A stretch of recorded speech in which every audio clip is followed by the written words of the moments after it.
I'm a talk show host, researcher, lecturer, writer, and historian. So I was around the corner at St. Clement's Church speaking at their Juneteenth celebration. Hey, Melanie, how you doing? All right. So how many people have heard me speak before? Okay, good. So this today I'm going to speak for about 30 minutes, and what I want to do is I want to speak really for about 20 minutes, and then I want to open up for questions and answers if I can, because understanding the learning process, oftentimes we learn more from answering questions than just listening. So I want to engage the audience as well. So Crystal contacted me, and she wanted me to talk some about the history of Juneteenth, which I've been doing all week. And also we're going to talk, connect this to the transatlantic slave trade as well, because all of this history is connected. Okay, so I've done a number of media interviews this week dealing with Juneteenth, and I was on the Tammy Mack show on Fox Business Soul, the streaming service, on Wednesday, and we were talking about Juneteenth as a federal holiday. Now, is that a good thing or bad thing? And when I teach about Juneteenth, and I have a 2.5-hour lecture dealing with the real history of Juneteenth. So my table is going to be set up over here. Be sure to come support the African History Network, because that helps finance what I do and helps me stay independent as much as possible and keep the bills paid and the lights on. Okay, that's where the money comes from. When I talk about the history of Juneteenth, even though it's a federal holiday and that's a good thing, there's a lot of misinformation floating around about the history of Juneteenth. And I saw a lot of misinformation last year in the media, so I want to try to correct some of that history. So, some of that misinformation. So June 19th, 1865, what we celebrate is Juneteenth. Sometimes it was called Jubilee Day. Sometimes it was called Emancipation Day. That commemorates June 19th, 1865, when Major General Gordon Granger goes into Galveston, Texas. He arrives at the beach in Texas the day before with about 2,000 Union troops, okay? And they're there to enforce what's known as General Order Number 3, which is enforcing the Emancipation Proclamation, but also, and maybe even more importantly, to take back physical control of the state of Texas, because Texas seceded from the Union during the Civil War. Texas was part of the Confederacy. So it took a military force to take control of Texas and bring it back under Union control. That's what he was there to do. And he also delivered General Order Number 3, which basically said, I'm not going to read the whole thing, but it basically said that the enslaved Africans there in Texas, there were about 250,000 of them, that they were free based upon the Emancipation Proclamation, and that they should stay on the plantations and negotiate wages with their former slave owners. Okay, now there's a few problems with the way this history is presented. Number one, now let me do my disclaimer. If you've heard me speak before, you know I say this disclaimer. I may say some things that are outside the circumference of your own awareness. Just because you never heard them before, disagree with them, does not mean that they're not true. It just means you may have to do some research to understand what I'm talking about. So first of all, most of us were taught in school that the Emancipation Proclamation freed the slaves. Okay, however, who has ever read the Emancipation Proclamation? It's at archives.gov, which is the U.S. National Archives. I spent a lot of time doing research at archives.gov. It's at loc.gov, which is the Library of Congress website. They have all types of historical information and documents there. I do a lot of research at loc.gov. Who's ever read the Emancipation Proclamation? Okay, now how many of us were taught in school the Emancipation Proclamation freed the slaves? Okay, now how many of us know that's false? The Emancipation Proclamation did not free the slaves. Okay, now if you read it, this is why I tell people, see, proper documentation ends all conversation. You don't have to believe a word that I say. Go research this for yourself. If we read the U.S. Constitution, if we read the Emancipation Proclamation, if we read the Declaration of Independence, if we read the 1964 Civil Rights Act, then a lot of this stuff we will understand, because unfortunately many African Americans don't understand history, don't understand law, and most Americans don't understand history, don't understand law, don't understand the Constitution either. The Emancipation Proclamation was a military strategy that Abraham Lincoln used to bring the South back into the Union. The goal was not to free the slaves. Lincoln was trying to keep the Union together. It was the preliminary Emancipation Proclamation was issued September 22nd, 1862, the year before. How many people know this? And how many people know? Raise your hand if you knew this. Okay. What it stated was the territories or states in rebellion that seceded from the Union and were part of the Confederate States of America, what we call the Confederacy. It stated that they had until January 1st, 1863 to come back into the Union. Otherwise, their slaves were going to be set free, because their slaves were their greatest resource that they had. They were the foundation of their wealth. When you read the statements of secession from like Mississippi and Texas and Alabama, things like this, they talked about how central to their way of life and their wealth their African slaves were. So they didn't come back into the Union. So he issues the Emancipation Proclamation January 1st, 1863. The problem is that Lincoln, and this was an executive order, the problem is Lincoln had no authority to tell the Confederacy to do anything, because they seceded from the Union. They set up their own government. They set up their own constitution. They set up their own monetary system.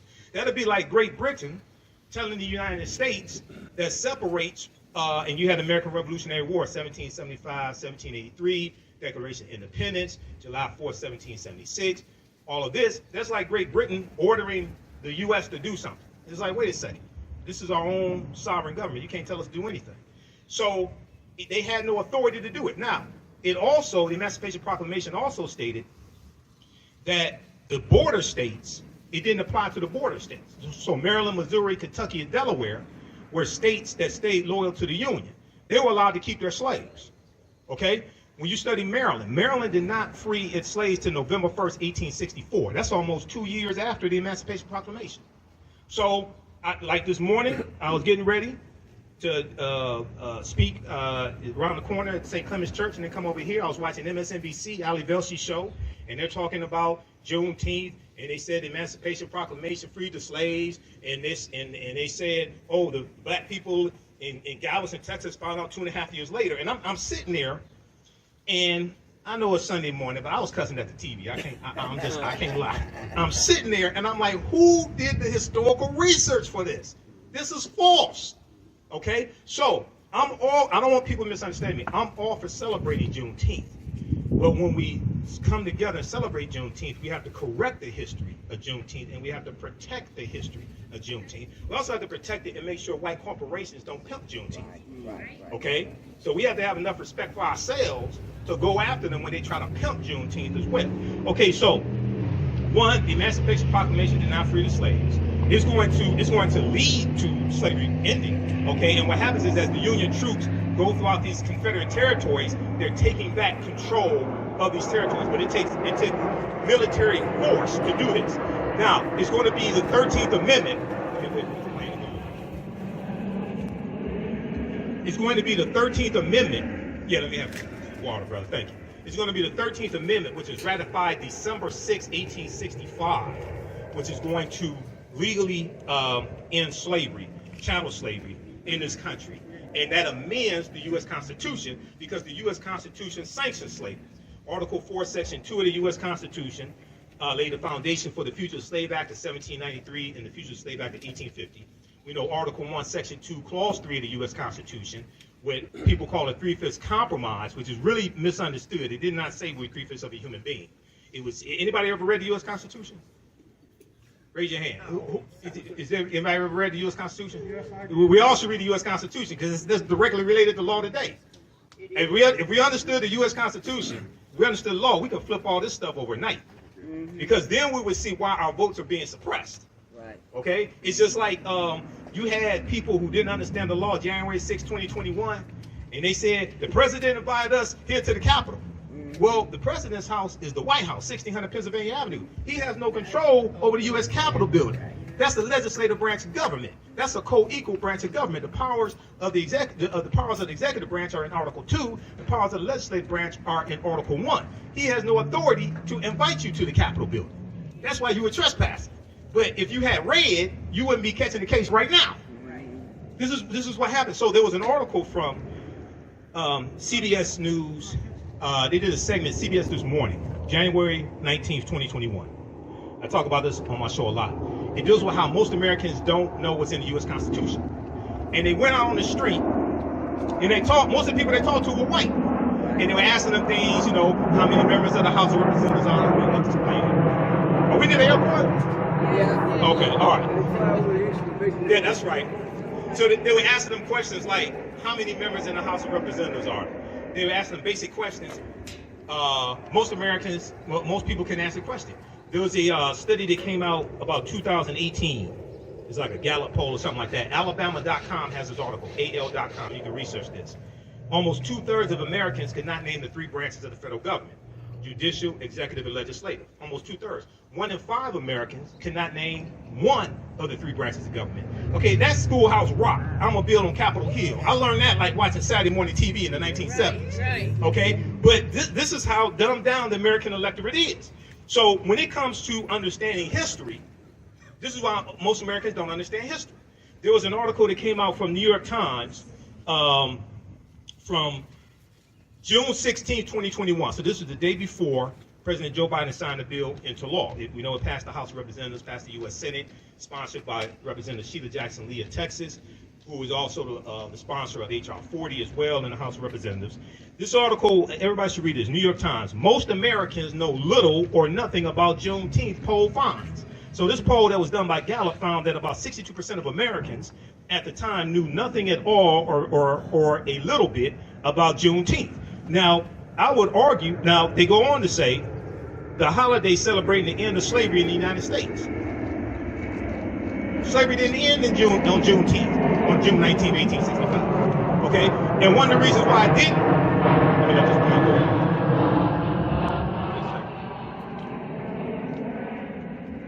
One of the reasons why slavery didn't end then is because some of the slave owners in Texas, not just Galveston, but some of the slave owners in Texas somehow kept the word away from their slaves or didn't abide by it if they got the word and kept them enslaved for an additional year. One of those slave owners was named Martha Gibbs. Not Marla Gibbs, not 227, there's no place like home, I mean no place child, not Marla Gibbs. I'm talking about Martha Gibbs. Martha Gibbs was a white slave owner from Mississippi.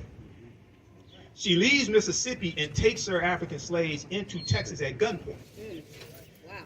Texas was a safe haven for many slave owners because Texas was more removed from battles of the Civil War and there was less of a Union presence in Texas. So you had slave owners from surrounding southern states who fled into Texas with their slaves. Okay? Martha Gibbs was one of them. Well, she kept her enslaved Africans to the following year, 1866. She didn't care about the Emancipation Proclamation, none of that stuff. That didn't mean nothing to the, just like the domestic terrorists. Laws don't mean nothing to them. Okay? Wink, wink. The laws don't mean nothing to them. Right. That didn't mean nothing. That didn't mean nothing to them. Those are their descendants that stormed the U.S. Capitol building. Right. Okay? All this is tied back to the Civil War and Reconstruction. Right. All this history is connected. Okay? All right, so you're going to have some that are still enslaved to 1866. Now, it's important to celebrate Juneteenth. Why? Because Juneteenth is a celebration of freedom. Okay? And they had celebrations. If you read some of the slave narratives, they had celebrations when they got the word. In 1865, June 1865. Now, it's also important to understand that Major General Gordon Granger is going to go through various parts of Texas for a number of days, delivering General Order Number 3. June 19th is the date that was agreed upon to celebrate as when they got the news. But all the African slaves in Texas did not get the news on that date. They go through for a number of days and deliver the news also. So Juneteenth is a celebration of freedom. It's not our Independence Day because we weren't independent. We still ain't independent today because about 97% of African Americans work for white people. Okay. Now I'm not saying go quit your job. That's economic suicide. I'm not saying quit your job, but I'm saying that's not Independence Day. That's Emancipation. You can say Emancipation Day. You can say Freedom Day. But no, we weren't independent then. We're still not independent now. It's a more important holiday. It's a more important holiday for African Americans than the 4th of July, or what Dr. Shaka Musa Shango called the 4th of July, Y-O-U-L-I-E. He wrote the books, African People and European Holidays and Mental Genocide. How many people have read those books? Read those books, book 1 and book 2, because it deals with the origins of all the European holidays that we've been taught to celebrate in this country, including the 4th of July. And we know 1776, you know, they're fighting for their freedom in the American Revolution, but at the same time, you're enslaving African people. You have this paradox, okay? All right, so let me check on time. All right, so there are 4 components that have to be incorporated. When I teach about Juneteenth in the interviews, media interviews I did, and also Ken Coleman interviewed me for Bridge Detroit. He did an article that came out Friday, I think it was, dealing with Juneteenth. He interviewed me for that, bridgedetroit.com. There are 4 components that I think have to be incorporated into any of these Juneteenth celebrations, which we should have, because usually I'm in Atlanta for their 3-day Juneteenth parade and music festival. I'm usually speaking there, and I'm a vendor. They have thousands of people that come through. They have at least 100 vendors each year, 100 black vendors, Caribbean vendors, African vendors, things like this.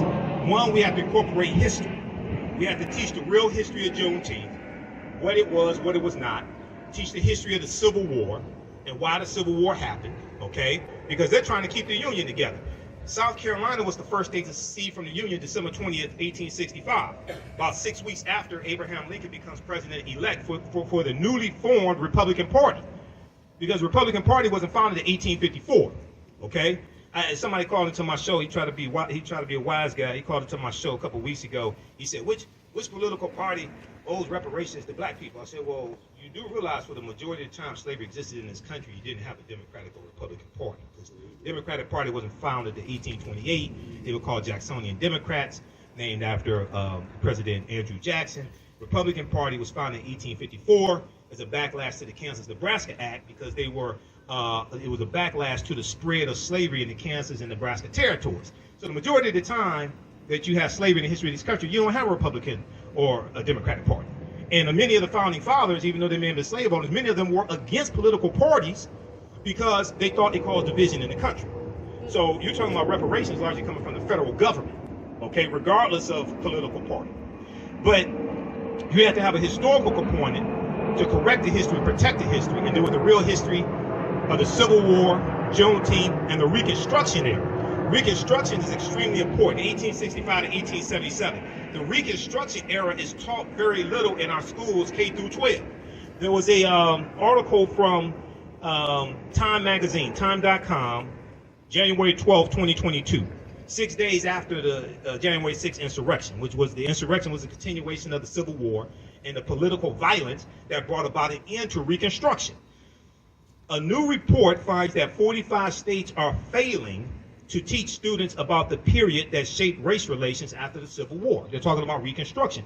And in this article, they talk about how Reconstruction, understanding Reconstruction, is directly related to the police violence we see today in the murder of George Floyd, May 25th, 2020, the voter suppression laws enacted, especially after African-American voters voted in the 2020 election to elect President Joe Biden and Kamala Harris, but also the January 5th senatorial election in Georgia, because that's what really infuriated a lot of people. Right. Okay? The reason why it infuriated a lot of people, it wasn't just because John Ossoff won, and he's a Democrat, and he defeated Richard Perdue, David Perdue. It's because Senator Reverend Raphael Warnock defeated Kelly Loeffler, and he became the first U.S. Senator from Georgia. People don't understand how monumental that was, what he did. What he did was beat the system. What I mean by beat the system, I'm not talking about the mail-in ballot system that Republicans voted into office in 2005 in Georgia. I'm talking about the 1963 law in Georgia, championed by Denmark Groover, who was a segregationist Democrat in the state legislature in Georgia, which is why you have the runoff election law today in Georgia. That goes back to him, because they were trying to keep African Americans from having statewide power in Georgia. So to keep them from winning a statewide election, like senator, like governor, secretary of state.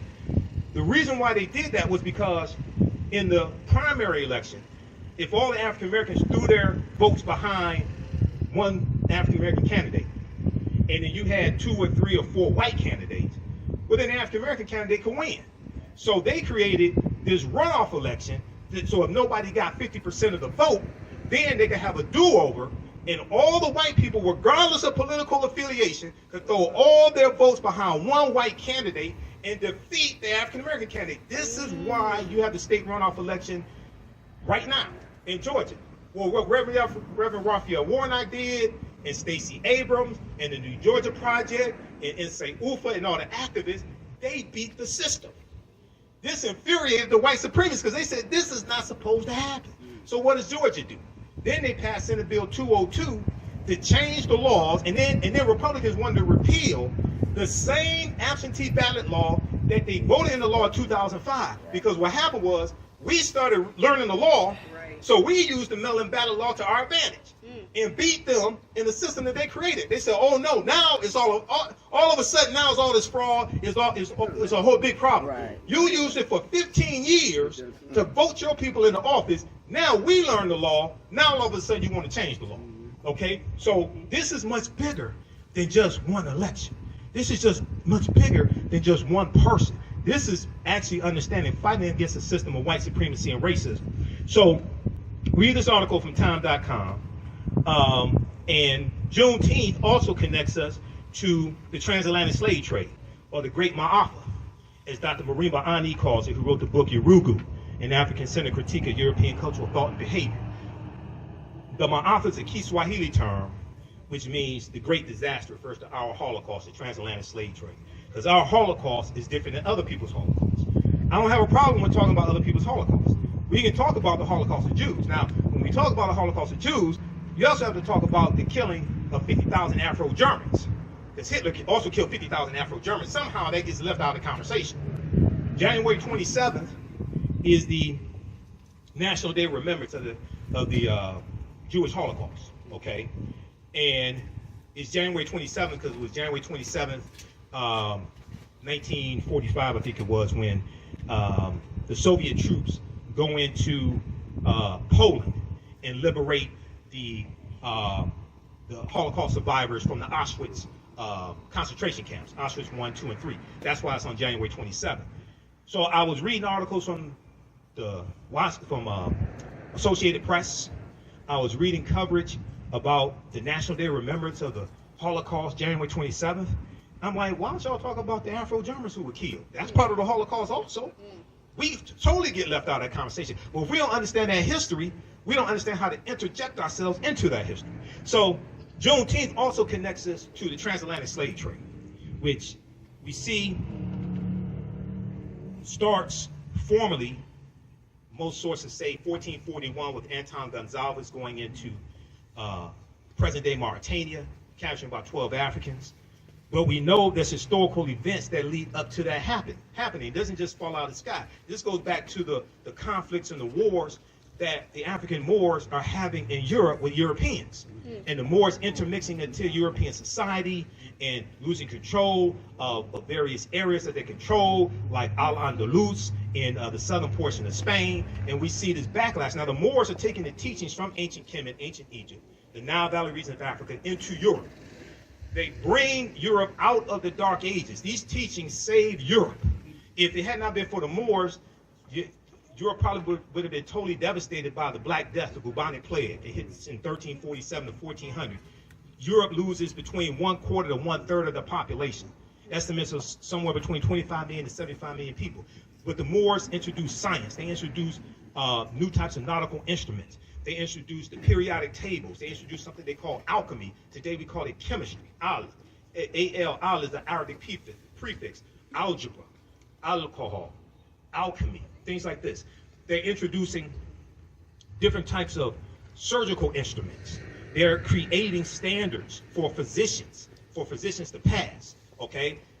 The University of Salamanca in Spain, which is built by African, Moors, and Arabs, about 1285 AD, okay? So they're introducing, in a lot of the early universities in Europe, a lot of those professors are going to be Moors. So all these things that we taught Europeans, came back to kick us in behind. Moors are going to introduce cotton and sugar around the 9th century and 10th century. You know, the first plantations the Spanish especially are going to set up when they start conquering lands like island lands like Jamaica. And thank you, brother. Oh, okay, thank you.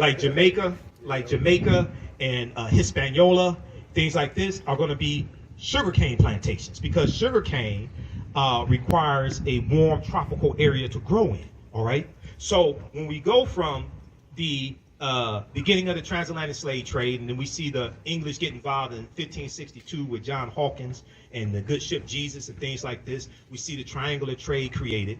We go throughout history.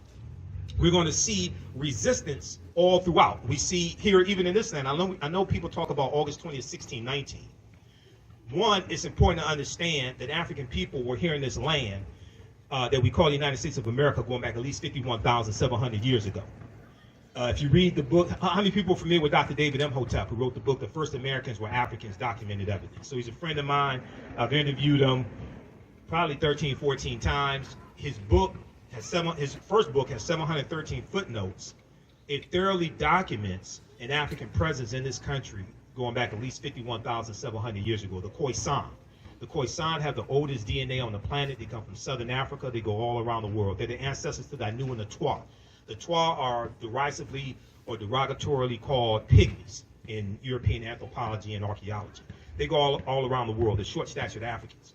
So, yes, African people circumnavigated the globe. Yes, we were already here. But that does not mean the transatlantic slave trade did not happen.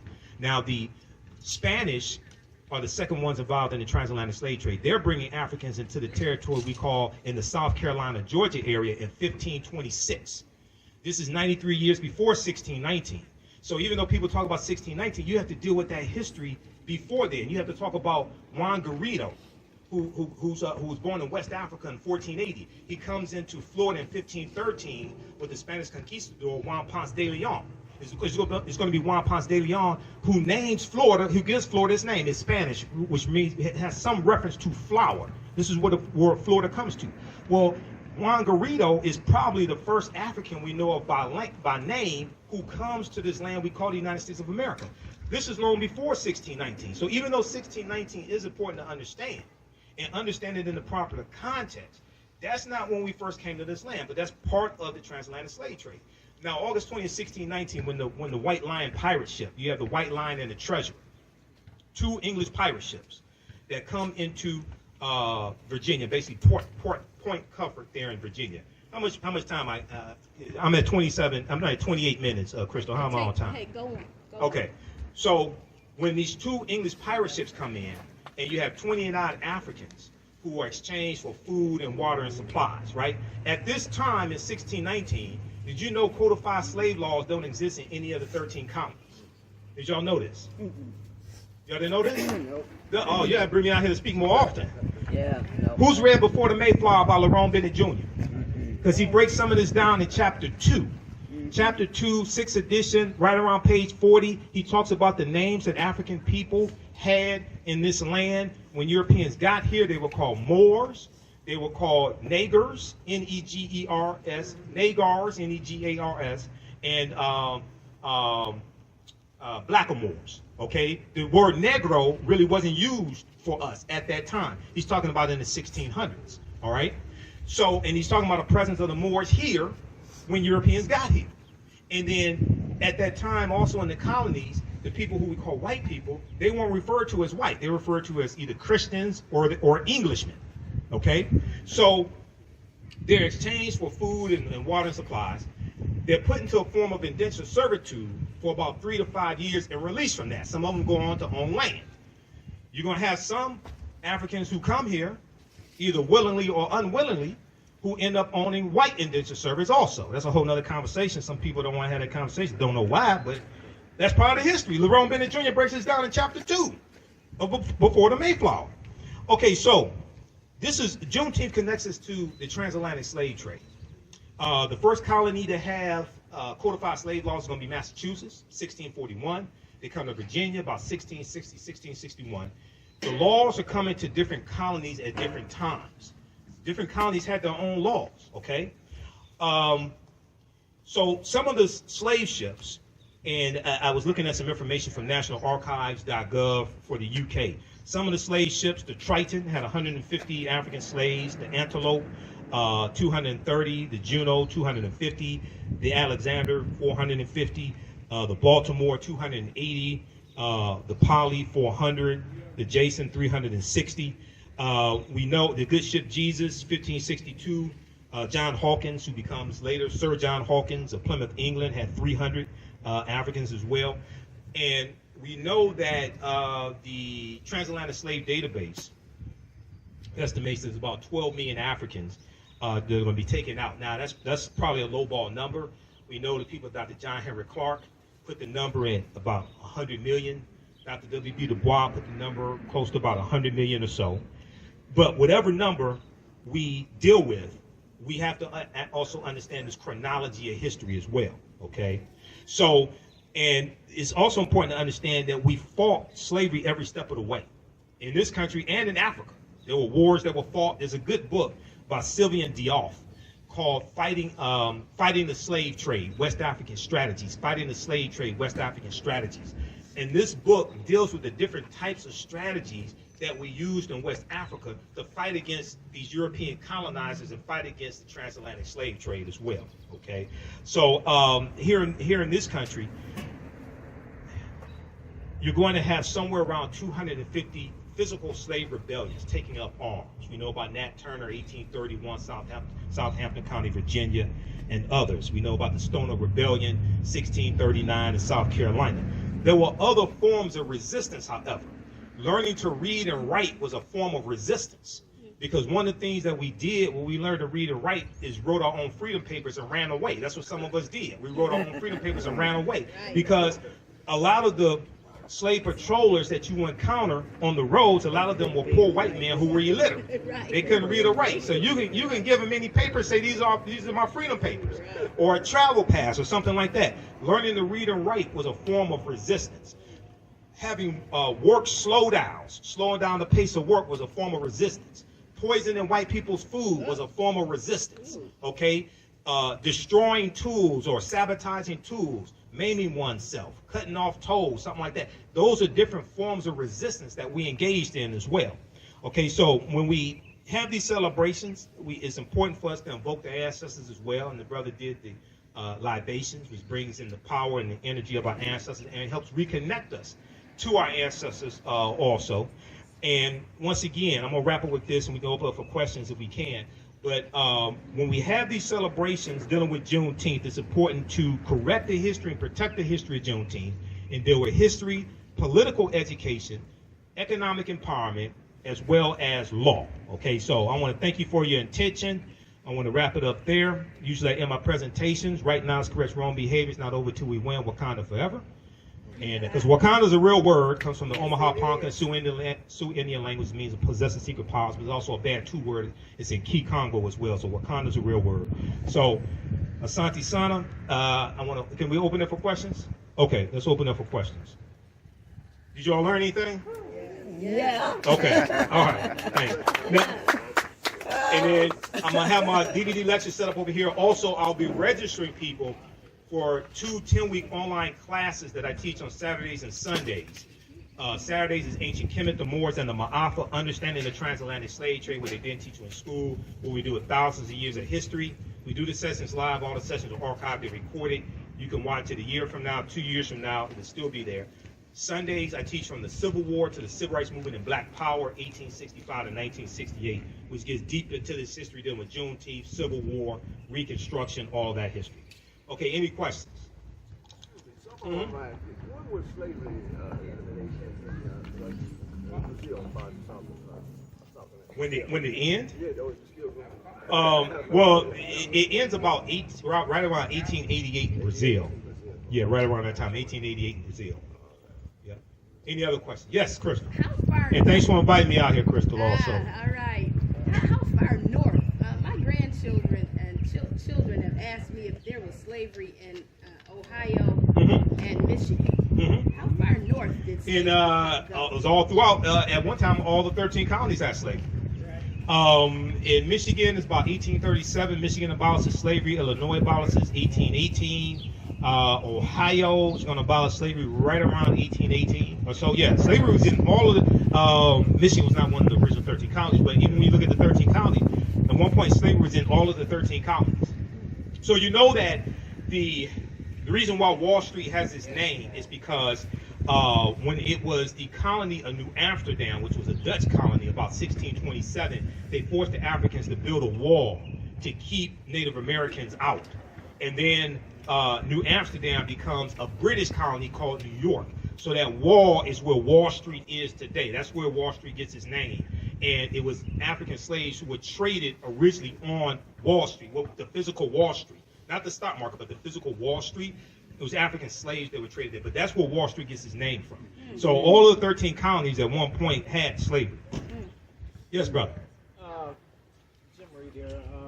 Are you familiar with the mounds on Mound Road? Are you familiar with King Khalifa? Are you familiar with...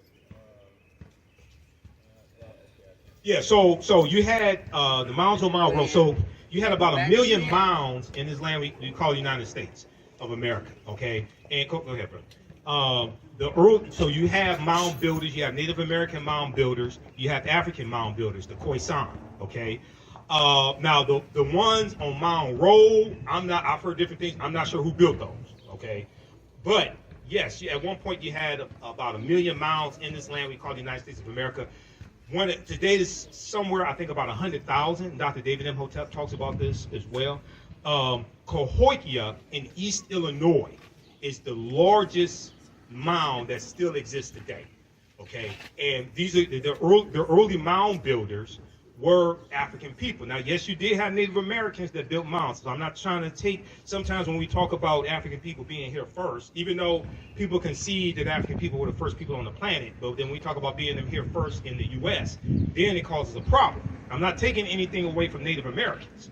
And Native Americans I have Native American in my family, Cherokee and Blackfoot on my mother's side. She's from Tennessee. But the people who we call Native Americans are the offspring of the intermixing of Africans who were here over 50,000 years and Asians who come here around 3000 BC. And the Africans and Asians intermix, and they're offspring of who we call Native Americans. And these were usually a dark-skinned people. Okay, they weren't the very light-skinned, almost white-looking like Native Americans of some that you see today. Okay, so when I talk about this history, I'm not trying to denigrate Native Americans or take anything away from them, but it's important for us to understand this chronology of history. Yes, go ahead, brother. I just thought of the third part of my question. Yeah. Are you familiar with Isaiah Henson? Isaiah Henson or Josiah Henson? Okay, Josiah. Okay, so Josiah Henson was a runaway slave from Maryland, and he ran away with his family, and he writes an autobiography. Josiah Henson is the real life person that the fictitious character of Uncle Tom in Harriet Beecher Stowe's 1852 novel Uncle Tom's Cabin is based upon, because she read his autobiography. He becomes a abolitionist on the Underground Railroad. He becomes a Methodist minister and an educator. He and his family go up into Canada because of the Fugitive Slave Act of 1850, which was the fifth bill of 5 bills and what's known as the Compromise of 1850. The Compromise of 1850 is legislation that comes about to organize the land that the U.S. gets at the end of the Mexican-American War, 1846, 1848. So the U.S. gets the territory that today makes up California, Arizona, New Mexico, Colorado, Utah, and Nevada. California comes into the land as a free state in 1850. Okay, all that comes from Mexico as a result of the Mexican-American War. The U.S. pays Mexico $15 million. Mexico loses about 1/3 of their territory. So the Fugitive Slave Act of 1850 intensifies the abolitionist movement. It makes it more dangerous for runaway slaves to even live in the North, because now it says that all people have to work with the authorities to capture runaway slaves and return them to the slave owners, and it removed habeas corpus, which meant your right to a day in court. Previously, under the Fugitive Slave Act of 1793, the slave owner had to go to court and prove that that person was their slave. The Fugitive Slave Act of 1850 takes away that and calls more runaway slaves to run into Canada. Okay, so Josiah Henson goes into Canada. So that's where he was the real life person that Uncle Tom is based upon. And Uncle Tom was not the not the way that the stereotype of Uncle Tom was that he was subservient to white people and things like this. Now that was Sambo.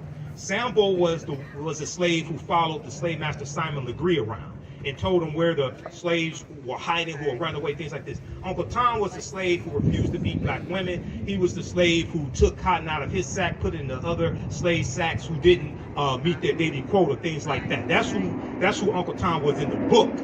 Okay, there was a 1912 movie, about 1912, a short movie about 30 minutes, that depicted Uncle Tom as being subservient to white people, docile, obedient. So that may be where the slur, the stereotype of Uncle Tom comes from. But that's not the Uncle Tom in the novel, and that's definitely not Josiah Henson. That was written by Phyllis Wheatley. Right. Uncle Tom's Cabin was written by Harriet Beecher Stowe, 1852. Now, Queen Khalifa, I've been doing research on Queen Khalifa. Now, some sources say she was a fictitious queen. Some say she was a real queen. I don't know whether she's fictitious or not. It's believed in quote, it's believed that California is derived from her name. I don't know that for certain.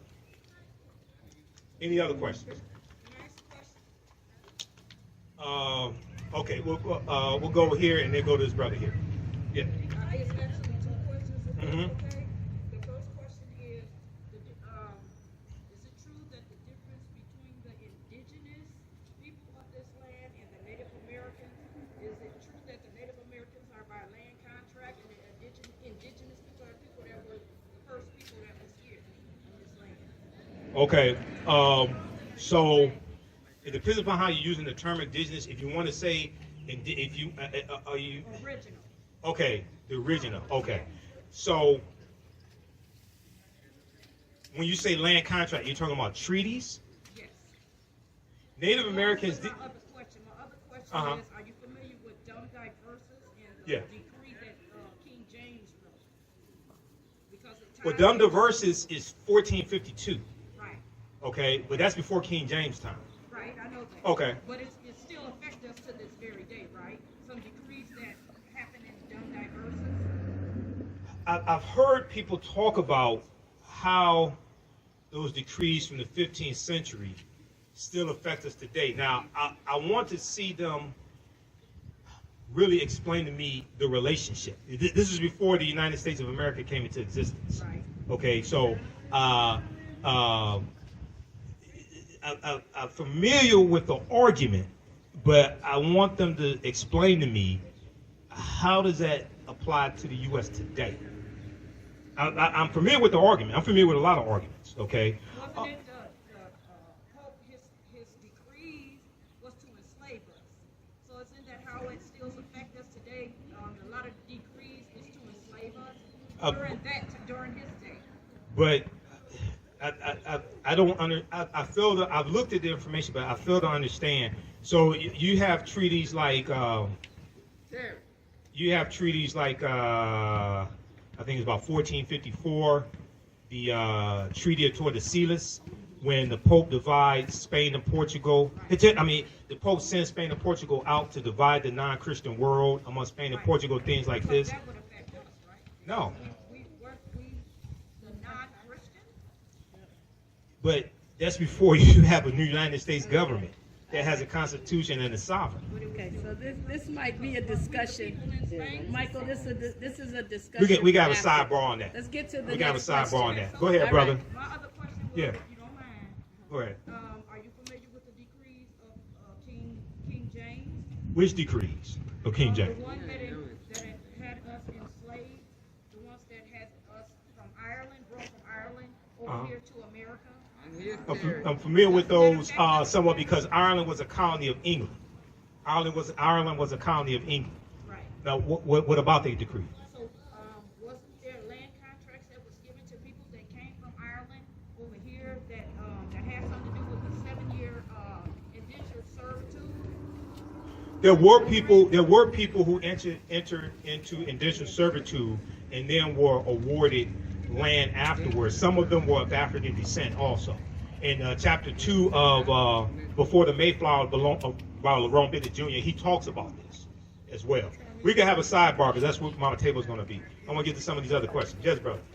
I want to ask if you were familiar with the different variations of the term slavery.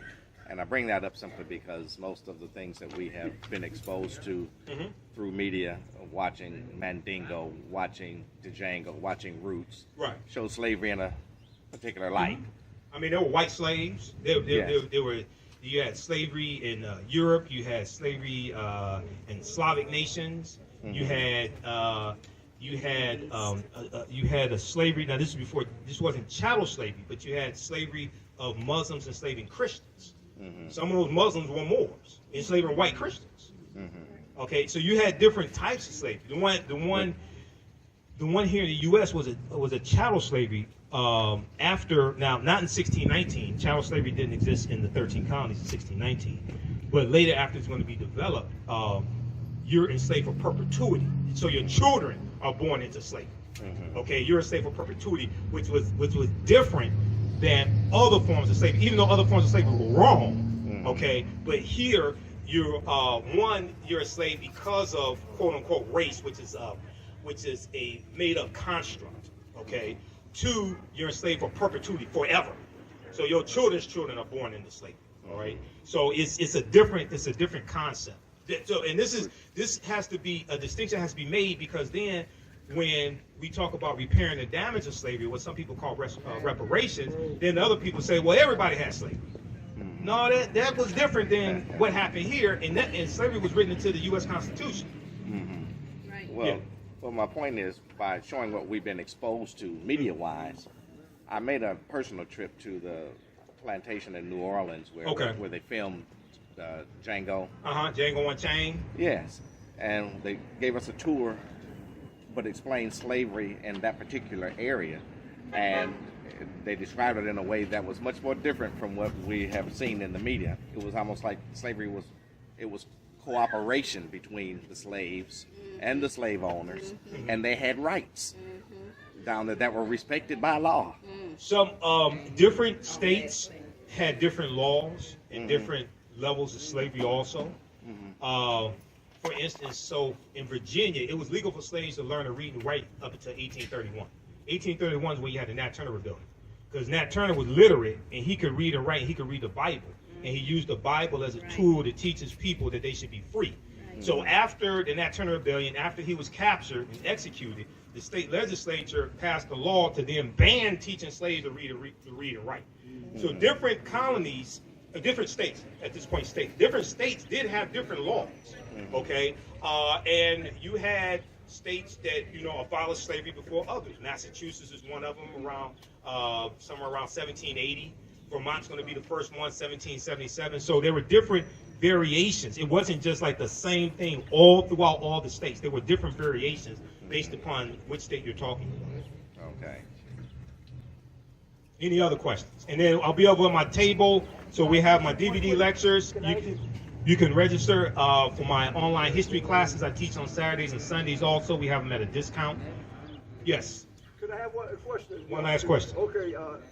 Now, to my understanding, there was a part of what they call the slave Bible, where the slave master would take certain parts of the Bible and put them in text to be allowed to, teach the slaves about slavery. Like be kind to your master, be honorable to your master. In other words, they would take certain segments of the Bible to try to promote, they call it slave Bible. And they were allowed to preach those parts of the Bible. Okay. In various states, yeah, you're going to have that. You're going to have that happen. And what should I name? This is the boat our children made. One kid, he wanted to know what name should we give to this ship. What name should we give to the ship? Right. Yeah. Well, yeah. What do you think is a good name? Because I told him I don't know. I said definitely not Amistad. But what do you think? The Amistad comes to mind because those Africans won their freedom in the U.S. Supreme Court because the international transatlantic slave trade was abolished in 1807 and went into effect January 1st, 1808. So that helps form a legal argument for reparations also, by the way. That's based upon Article 1, Section 9, Clause 1 of the U.S. Constitution. You can call it the Amistad. You can call it the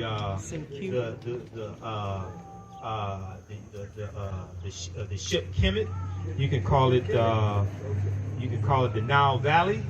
You can call it Wakanda, because Wakanda means possesses secret powers in the Omaha and Paca Sioux Indian languages. All right, is that all the questions? All right, other questions you can ask me over my table. Thanks for your attention. Be sure to come support the African History Network. This helps me keep doing the research, keep doing the radio show. I don't get paid to do radio. I'm on Roland Martin Unfiltered every Friday. I don't get paid to do none of that stuff. So selling the lectures, register people for the classes, any donations you want to support us with, that helps me keep doing this type of research, all right? So thanks for your attention. I appreciate it. Asante Sana Imhotep. Yes, brother. Well, I got some new stuff over here, too. Oh, thank you. I got some new stuff over here. You can get some for gifts also. If you got my DVD lectures, you can get it for gifts as well. All right, thank you, Crystal. Thank you. What's your name, brother? My name is Gabriel. Gabriel. All right, brother Gabriel. I appreciate it.